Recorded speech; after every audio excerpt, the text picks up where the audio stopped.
গিয়েছিলেন নির্বাচনী প্রচারণায় জনসংযোগ করতে। সেখানে তার ভুয়া স্লোগান বা হেনস্থার শিকার এই বিষয়টি কীভাবে দেখছেন এবং এটা একজন প্রার্থীর উপরে এরকম করা উচিত কিনা? ও মানে ভুয়া স্লোগান, এটা তো ওখানকার নাগরিকরা দিয়েছে, তো তাদেরকে ধন্যবাদ জানাই যে তারা ভায়োলেন্স করেনি। হ্যাঁ, নাগরিকদের দ্বিমত হলে নাগরিকরা তো একটা প্রতিক্রিয়া জানায়।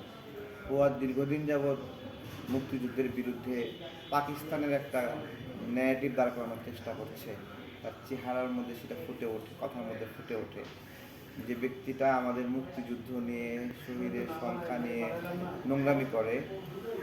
জনগণ তাকে ভুয়া বলছে শুধুমাত্র, এই জন্য জনগণকে ধন্যবাদ। ঠিক আছে, কিন্তু আপনার হলো যেই পজিশনিং, এই পজিশনিংটা দেশের জন্য অপমানজনক। সে যে ন্যারেটিভ গল্প প্রচার করে, এই গল্প প্রচার করে আমাদের দেশে রাজনীতি করার সুযোগ নাই।